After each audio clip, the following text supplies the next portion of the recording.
దేవుని నామానికి స్తోత్రాలు. మరొక చిన్న పాట పాడుకొని దేవుని యొక్క వాక్యాన్ని మనం ధ్యానం చేసుకుందాం. హల్లెలూయా అని పాడి స్తుతించను, రారే జనులారా మనసారా ఊరూరా, రారే జనులారా ఊరూరా నోరారా. హల్లెలూయా అని పాడి స్తుతించను, రారే జనులారా మనసారా ఊరూరా, రారే జనులారా ఊరూరా నోరారా. పాడి పంటలనిచ్చు పాలించు దేవుడని, కూడు గుడ్డనిచ్చి పోషించు దేవుడని, పాడి పంటలనిచ్చు పాలించు దేవుడని, కూడు గుడ్డనిచ్చు పోషించు దేవుడని, తోడు నీడగా నిన్ను కాపాడు నాదుడని, తోడు నీడగా నిన్ను కాపాడు నాదుడని, పూజించి పాటించి చాటించరారే. హల్లెలూయా అని పాడి స్తుతింపను, రారే జనులారా మనసారా ఊరూరా, రారే జనులారా మనసారా ఊరూరా. తాత ముత్తావుల కన్నా ముందున్న దేవుడని, తల్లిదండ్రుల కన్నా ప్రేమించు దేవుడని, తాత ముత్తావుల కన్నా ముందున్న దేవుడని, తల్లిదండ్రుల కన్నా ప్రేమించు దేవుడని, కల్లా కపటము లేని కరుణా సంపన్నుడని, కల్లా కపటము లేని కరుణా సంపన్నుడని, పూజించి చాటించి పాటించరారే. హల్లెలూయా అని పాడి స్తుతించను, రారే జనులారా మనసారా ఊరూరా, రారే జనులారా ఊరూరా నోరూరా. చూసారా ప్రియులరా, మన జీవితాల్లో ఎల్లవేళలా మనము ఏం చేయాలి? దేవుణ్ణి స్తుతిస్తూ దేవుణ్ణి చేసిన కార్యాలను తలపోసుకుంటూ మనం ఏం చేయాలి? బాగా దేవుల్లో ఎదుగుతూ ఉండాలి, బలపడుతూ ఉండాలి, ఆయన్ని స్తుతించాలి. ఎందుకంటే పాడి పంటల్ని మరి కూడు గుడ్డ తర్వాత తోడు నీడగా మరి అవన్నీ మనకు సప్లై చేస్తున్నాడు కనుక, సూర్యుడు చంద్రుడు నక్షత్రాలు ఆకాశము భూమి మరి సముద్రాలు ఏమండి వర్షము, మరి ఎంత చక్కగా దేవుడు మనల్ని పోషిస్తున్నాడు కనుక మనం లోతుగా పునాది వేసుకోవాలి. ప్రియులరా, ఇక్కడ బైబిల్లో మరి 2 ఇళ్ళు ఉన్నాయి. ఎన్ని ఇళ్ళు? 2 ఇళ్ళు ఉన్నాయి. ఆ 2 ఇళ్ళు, ఒకటేమో బండ మీద కట్టిన ఇల్లు, రెండోదేమో ఇసుక మీద కట్టిన ఇల్లు. ఎక్కడ ఉంది ఇది? లూకా సువార్త 6వ అధ్యాయము 46వ వచనం మనం చూసినట్లయితే కొన్ని విషయాలు అక్కడ వ్రాయబడి ఉంటాయి. అయితే ప్రియులరా, దాని భావం ఏంటో మనము తెలుసుకుందాం. చూడండి, నేను చెప్పు మాటల ప్రకారం మీరు చేయక ప్రభువా అని నన్ను పిలుచుట ఎందుకు? నా యొద్దకు వచ్చి నా మాటలు విని వాటి చొప్పున చేయు ప్రతి వాడును ఎవరిని పోలి ఉండునో మీకు తెలియజేతును. వాడు ఇల్లు కట్టవలని ఉండి లోతుగా త్రవ్వి బండ మీద పునాది వేసిన వాడిని పోలి ఉండును.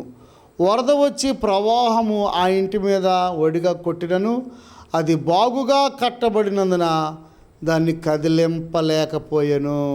చూసారా, ఇక్కడ మరొక ఇల్లు. అయితే నా మాటలు వినియు చేయని వాడు పునాది వేయక నేల మీద ఇల్లు కట్టిన వానిని పోలియుండును. ప్రవాహము దాని మీద ఓడిగా కొట్టగానే అది కూలిపడిను, ఆ ఇంటి పాటు గొప్పదని చెప్పాను. చూసారా, 2 type of house, 2 type of house. ఒకటి బండ మీద కట్టిన ఇల్లు, మరొకటిది ఇసుక మీద కట్టిన ఇల్లు. మళ్ళీ ఇదే వాక్యము చూడండి, మత్తయి సువార్త 7వ అధ్యాయము 24వ వచనాన్ని చదువుకుందాం. కాబట్టి ఈ నా మాటలు విని వాటి చొప్పున చేయు ప్రతివాడును బండ మీద తన ఇల్లు కట్టుకొనిన బుద్ధిమంతుని పోలియుండును. చూసారా ప్రియులరా, దేన్ని పోలి ఉంటారు? బుద్ధిమంతుడిని పోలి ఉంటాడు. అయితే దేవుని మాట విని దాని ప్రకారముగా చేయాలి. మనుషుల మాటలు కాదు, లోకస్తుల మాటలు కాదు, ఎవరో మాటలు కాదు, నీ సృష్టికర్త అయిన దేవుని మాట, నీ కోసం ప్రాణం పెట్టి రక్తం చిందించి నీకు అన్నీ ప్రొవైడ్ చేసి బ్రతకమని భూమి మీద నిన్ను నన్ను పుట్టించాడు కదా. దేవుని మాట వాక్యానుసారమైనటువంటి జీవితాన్ని కలిగించి నడిపించుద్ది. ఎంతోమంది ఆయన మాట విని బాగుపడిన వారు ఎంతోమంది ఉన్నారు ప్రియులరా. కనుక ఇక్కడ మనం చూసినట్లయితే, కాబట్టి ఈ నా మాటలు విని వాటి చొప్పున చేయు ప్రతివాడును. చాలామంది వింటారు కానీ ఈ చెవితో విని ఆ చెవితో ఇడిచిపెట్టేస్తారు. వింటారు, గుడికి వెళ్తారు, ప్రార్థన చేసుకుంటారు, కోటాలకు వెళ్తారు, పండగలకు వెళ్తారు, ప్రభు అంటారు, యేసై దేవుడు అంటారు, కానీ పాపం చేస్తూనే ఉంటారు, లోకానుసారంగా జీవిస్తాను. ఇటు దేవుల్లో కూడా ఇటొక అడుగు అటొక అడుగు. ప్రభునందు ప్రియ దేవుని బిడ్డలారా, అది సరైనటువంటి కట్టడము కాదు. పాపాన్ని అసహించుకోకుండా, పాపాన్ని ద్వేషించకుండా నువ్వు దేవుల్లో కూడా ఉండాలంటే అది సరైన విధానము కాదు.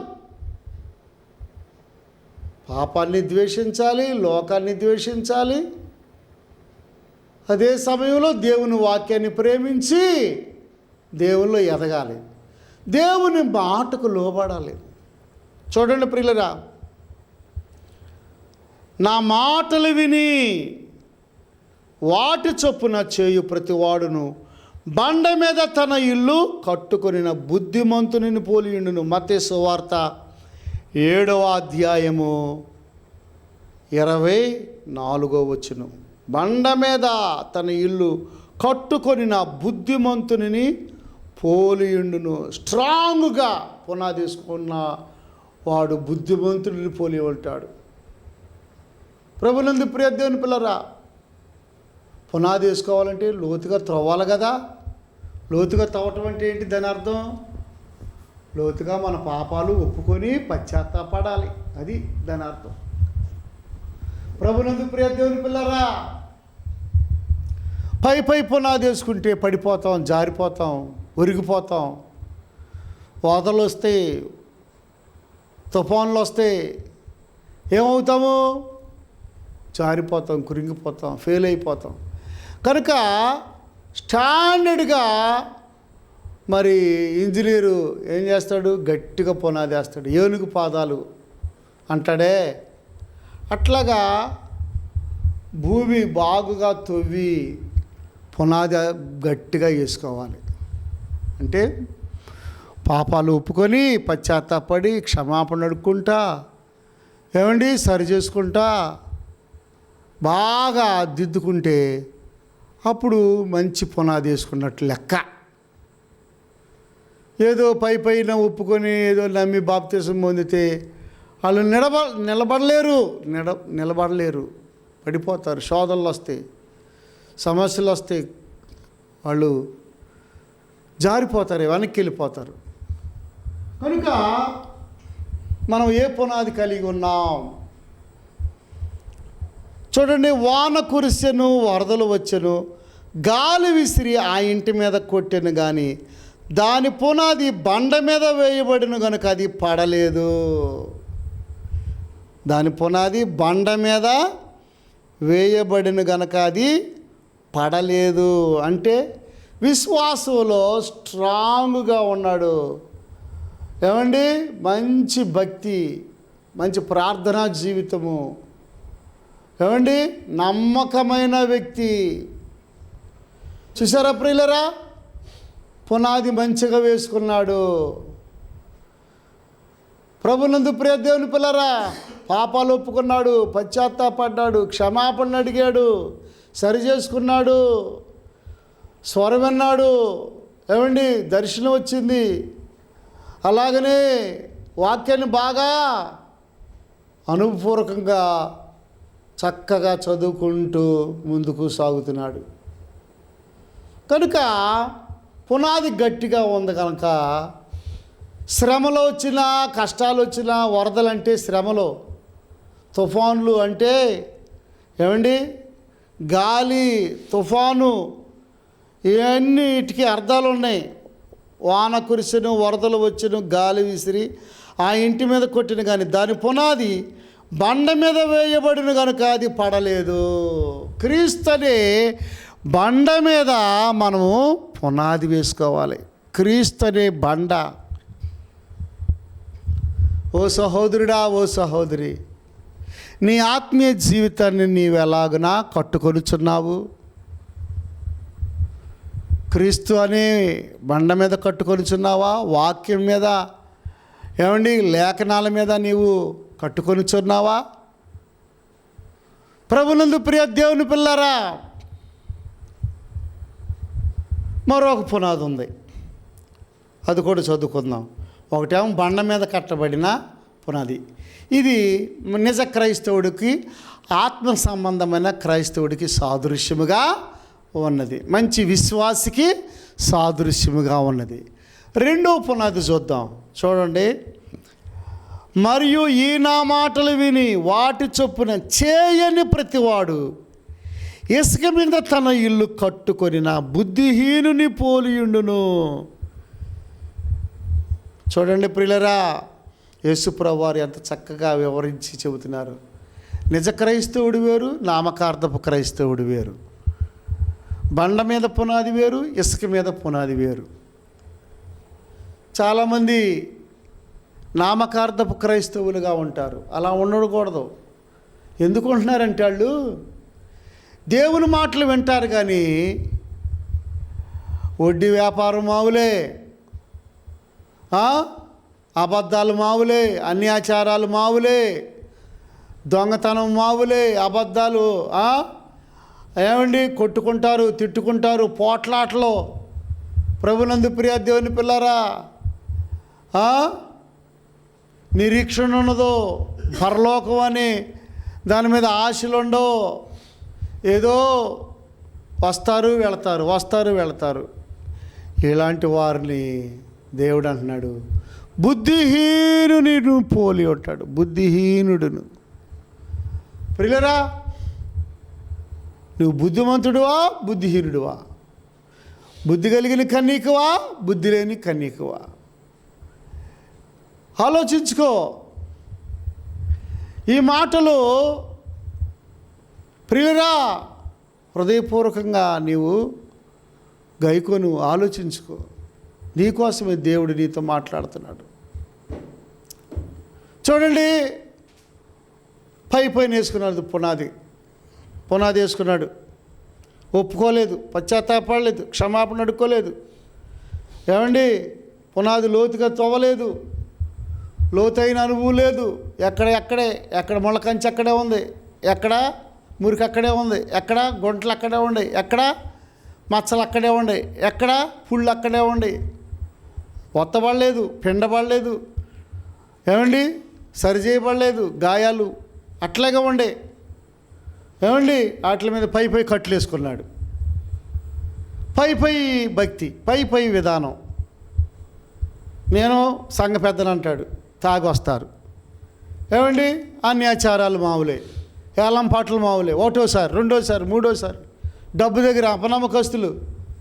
ఏమండి, డబ్బు దగ్గర అపనమ్మకస్తులు. సంఘ పెద్దలు ఏమండి, బూతులాడతారు, పోట్లాడతారు, డబ్బుల దగ్గర కొట్టుకుంటారు. ఏమండి, స్థలాల దగ్గర గొడవలు. మళ్ళీ క్రైస్తవులు. అది కరెక్టేనా? వాక్యానుసారమేనా? కనుక యేసుప్రభు ఎంత వివరంగా చెప్పాడండి. నిజ క్రైస్తవులు ఎలా ఉంటారు, నామకార్థపు క్రైస్తవులు కొంతమంది అలుగుతారు. ఏమండి, భోజనాల దగ్గర అలుగుతారు, సరిగ్గా చూడలేదు అంటారు, మళ్ళీ ఆ మాటలు తీసుకెళ్ళి ఇంకోళ్ళకి చెబుతారు. అలా అలా అలా అలా సాడీలు చెబుతారు. ఉన్నది లేనట్టు లేని వార్త పుట్టించువానికి శ్రమ బైబిల్లో ఉంది. క్రైస్తవులే పెద్ద పెద్ద బైబిళ్ళు ఉంటాయి, రెఫరెన్స్ బైబిళ్ళు ఉంటాయి, ఇంగ్లీష్ బైబిళ్ళు ఉంటాయి, జిప్పు బైబిళ్ళు ఉంటాయి, ఎంతో ఉంటాయి, పాటల పుస్తకాలు కూడా ఉంటాయి. వాటితో పాటు లోకం కూడా ఉంటుంది. అలాగని ఉన్నట్లయితే దేవుడు అంటున్నాడు, నా మాటలు సరిగ్గా వినలేదయ్యా, వాటి చప్పును చేయట్లేదు. వాళ్ళు నేను చెప్పేది ఒకటి, వాళ్ళు చేసేది ఒకటే. నా మాటలు వింటున్నారు కానీ దాని ప్రకారంగా నడవట్లేదు. అందువల్ల వరదలు వచ్చినప్పుడు, గాలి వచ్చినప్పుడు ఏమవుతుంది? ఆ ఇంటి మీద కొట్టెను, అప్పుడు అది కూలబడెను. సతికిల పడిపోయింది, కూలబడిపోయింది, స్లాబ్ కూలిపోయింది, గోడ పడిపోయింది. ప్రభునందు ప్రియ దేవుని పిల్లరా, కారణం ఏంటి? ఇసుక మీద కట్టిన ఇల్లు. ఇసుక మీద కట్టిన ఇల్లు అది. గమనించండి సహోదరుడా, సహోదరి, నీవు దేని మీద కట్టుకొనిచున్నావు? నామకార్థపు సంఘంలో ఉన్నావా? నీతిగా హెచ్చరించి గద్దించే సంఘంలో ఉన్నావా? సహోదరుడా, సహోదరి, ఎలాంటి ఆత్మీయత కలిగి ఉన్నావు? ఎలాంటి భక్తి చేస్తున్నావు? కనుక నామకార్థపు స్థితిలో ఉంటే చచ్చిపోయిన తర్వాత నరకానికి వెళ్ళిపోతారు. అక్కడ అగ్ని ఆరదు, పురుగు చావదు. నామకార్థపు సంఘంలో ధనవంతుడు కూడా నామకార్థపు సంఘంలో ఉన్నాడు. బోళ్ళంత డబ్బు ఉంది ఆయన దగ్గర, కానీ పక్కన ఉన్న బేద లాజర్ గారిని పట్టించుకోవాలి. బేద లాజర్నే. ఏమండి, ఆ గుమ్మం దగ్గరే ఉన్నాడు కదా, మరి ఏదో బోళ్ళంత ధనం ఉంది కదా, నా ప్రాణమా తినుము త్రాగుము సుఖించు. ఏమండి, పేరు గొప్ప, ఊరి దెబ్బ, గొప్పలు కావాలి చాలామందికి, పొగడ్తలు కావాలి, దండలు, శాలువాలు. ఎందుకండి అవన్నీ? ప్రభునందు ప్రియ దేవుని పిల్లరా, దేవుడు పై రూపాన్ని లక్ష్య పెట్టాడు కానీ అంతరంగాన్ని లక్ష్య పెడతాడు. సరే, ఈ ధనవంతుడు ఏమన్నా ఒక్క రవ్వన జాలి చూపించాడా? దేవుడు తెలుసు, అబ్రహాం తెలుసు, యెహోవా దేవుడు తెలుసు, ధర్మశాస్త్రం తెలుసు. ఆయన దృష్టి దేని మీద పెట్టాడు? వ్యాపారం మీద, డబ్బు మీద, ఏమండి, లోకం మీద. చివరాఖరికి చనిపోయాడు. చనిపోతే పాతి పెట్టబడ్డాడు. సరే, ఎక్కడుందా ఆయన ఆత్మ? పాతాళంలో ఉంది. బైబిల్లో ఉందో రాయబడిన మాట. పాతాళంలో ఉందండి ఆయన ఆత్మ. ఏడుతున్నాడండి, అక్కడ దుఃఖపడుతున్నాడు. ప్రియులరా, తండ్రివైన అబ్రహామా, లాజరును పంపించయ్యా, నేను ఇక్కడ నీటితో చాలా బాధపడుతున్నాను. తండ్రివైన అబ్రహామా, దాహం తీర్చాలా జరునంపు. పేపాలు దాగుంటాడు భూమి మీద ఉన్నప్పుడు. శేషాలు దాగుంటాడు. ఏమండి, తాను తాగటమే కాకుండా ఇతరులకు కూడా పోపించుంటాడు. చుట్టుపక్కల వాళ్ళకి అంత రోజు పండగే. కానీ చేసుకో, పండగ చేసుకో, దేవుడు దీవించాడు కనుక చేసుకో. ఆ పక్కనున్న బేదన, ఆ లాజర్ని పట్టించుకున్నాడు. ఒక్క రవ్వన్న భోజనం పెట్టాడు, ఒక్క రవ్వన్న ఒక జతన్న బట్టలు ఇచ్చాడా, ఒక్క రవ్వన్న సహాయం చేశాడా, ఒక్క రవ్వన్న ప్రేమతో అయ్యా ఎట్ట గడుస్తుంది అన్నాడా? అతన్నేమో కుక్కలు నాకి అంత దిక్కులేని పరిస్థితిలో అతడు అలాగా ఆ ఇంటి దగ్గర గడప యొద్ద కనిపెట్టుకుంటూ ఉన్నాడు. కానీ అన్నడను కూడా ఒక్కరోజు కూడా అతనికి సహాయము చేయలే. ఎక్కడ వేసుకున్నాడు పునాది? ఇసుక మీద వేసుకున్నాడు. ధనవంతుడు ఇసుక మీద వేసుకున్నాడు. కొట్టింది, ఒక గాలి కొట్టింది, వరద వచ్చింది, పటక్కమంట కూలిపోయాడు. ప్రభునందు ప్రియ దేవుని పిల్లరా, దేవుడు లెక్క అడుగుతాడు, నిన్ను లెక్క అడుగుతాడు. సరే, బేదలా లాజరు నీతిమంతుడండి. లాజరు అంటే నీతిమంతుడు. అబద్ధం లేదు, మోసం లేదు, దాగా లేదు, గాయాలు పోయలేని శరీరం గాయాలు, ఆత్మ పరిశుద్ధంగా ఉంది. మంచి పునాది వేసుకున్నాడు. కుక్కలు వచ్చి నాకేయి అంత బేదరేఖం అనిపించాడు. అయినా దొంగ బుద్ధి లేదు. దొంగ బుద్ధి లేదండి. ఎంత తన నిజాయితీ కలిగి ఆ రొట్టె మొక్కలో బల్ల మీద నుంచి రొట్టె మొక్క కోసం కానాని స్త్రీ అంటదయ్యా, బల్ల మీద నుంచి పడు రొట్టె మొక్క కోసం కుక్క ఆశ పెడతానికి నేను కూడా కుక్కనయ్యా. ఎంత తగ్గించుకుందండి. లాజరు కూడా ఎంతో తగ్గించుకొని అట్లాగే బాధపడతా అతను ఇసుకుదలం దేవుని మీద ఆయాసపడ్డా. మనకు కొంచెం శ్రమ వస్తే ఏం దేవుడు నాకు ఎంత బలహీనత పెట్టాడు, ఇంత రోగం వచ్చింది అని మనం ఏం చేస్తాం? చికాకు పడతాం, గలిబిలు అవుతాం, విశ్వాసాన్ని కోల్పోతాం. కానీ లాజరు అట్ట కాదు, స్ట్రాంగ్గా వేసుకున్నాడు పునాది. ఏబు కూడా స్ట్రాంగ్గా వేసుకున్నాడు పునాది. ప్రభునందు ప్రియ దేవుని పిల్లరా, వేసుకో పునాది, వేసుకో గట్టిగా. ఇప్పటికైనా పర్వాలా. అత్తని క్షమాపణ అడుగు, మామని క్షమాపణ అడుగు, భర్తని క్షమాపణ అడుగు. నీ ఇరుగు పొరుగు వారిని ఎక్కడైతే నీ ఇంట్లో ఏమున్నాయో నీది కాని వస్తువు నీ ఇంట్లో ఏ వస్తువు ఉన్నా తీసుకెళ్ళి పలానా వాళ్ళని తెలిస్తే వాళ్ళకి అప్పగించు. దెయ్యాలు పడతాయి. ఏమండి, భక్తి చేస్తున్నావా సహోదరుడా, సహోదరి? ఆదివారం అని నామకార్థపు భక్తి చేస్తున్నావా? దేవుడు లెక్క అడుగుతాడు. పునాది వేసుకో, గట్టి పునాది వేసుకో, ప్రార్థన చేసుకో, కన్నీరు గార్చు, దేవుని వాక్యం చదువు, దేవారాత్రులు ధర్మశాస్త్రాన్ని ధ్యానించేవాడు ధన్యుడని ఉంది. వాక్యాన్ని, ఈ వాక్యం నా పాదములకు దీపము, అది నా త్రోవకు వెలుగు అన్నాడు భక్తుడు దావీదు. పునాది గట్టిగా వేసుకున్నాడు. వాళ్ళు వరిదిల్లారు. లాజరు కూడా చనిపోయాడు. ఎక్కడికి వెళ్ళాడు? అబ్రహాము రొమ్మున అనుకున్నాడు, పరదేశికి వెళ్ళాడు. ధనవంతుడు అదేంటయ్యా అంటే, అదంతే, నువ్వు బ్రతికినంతకాలం భూమి మీద సుఖభోగాలు అనుభవించావు, నీకు అది తగును. లాజరు, బేద లాజరు చాలా కష్టాలు అనుభవించాడు, ఇది ఇతనికి తగును. ఏంటి నువ్వు మాట్లాడేది? అది కరెక్ట్ కాదు. దేవుని రాజ్యాంగం వేరు, మానవుల రాజ్యాంగం వేరు. దేవుని ప్రభుత్వం వేరు, ఈ లోక ప్రభుత్వాలు వేరు. ఆయన పరిపాలన వేరు, భూ సంబంధమైన పరిపాలన వేరు.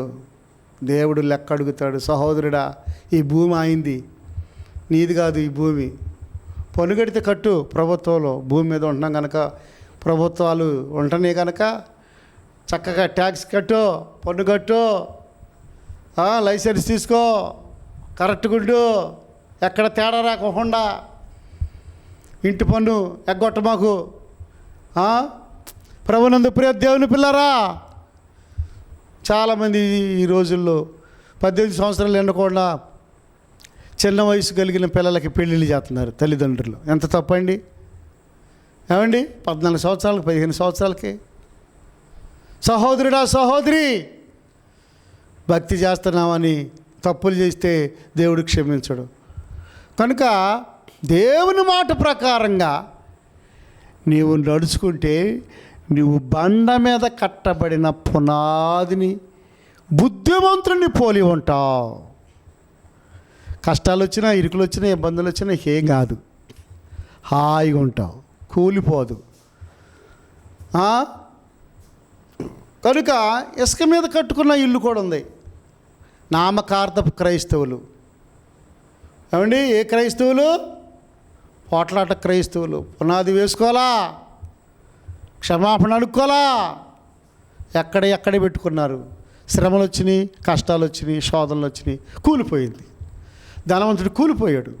బేదలాజరు హాయిగా పరదేశంలో ఉన్నాడు. సహోదరుడా, ఎలాంటి పునాది కలిగి ఉంటావో నీ ఆత్మీయతను నువ్వు సరి చేసుకో, క్షమాపణ అడుక్కో, దేవునికి సమీపంగా జీవించు. ప్రభు నీకు సహాయము చేస్తాడు. తలలు వంచండి, కళ్ళు మూసుకోండి, ప్రార్థన చేసుకుందాం.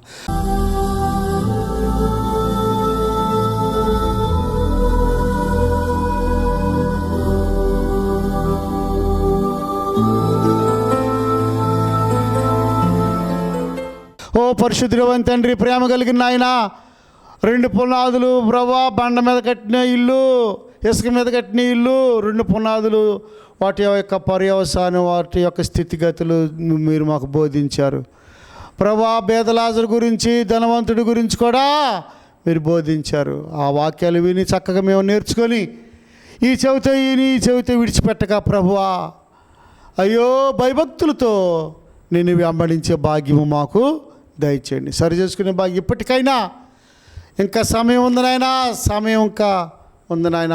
ఎంతో చక్కటి దేవుడు నాయన ప్రభువా. ఎప్పటికైనా అయ్యా మరి మంచిగా దిద్దుకోవటానికి సహాయము దయచేయండి.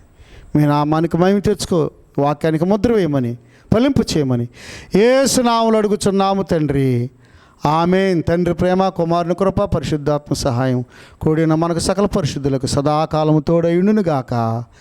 ఆమేన్. God bless you. దేవుడు మిమ్మల్ని దీవించును గాక.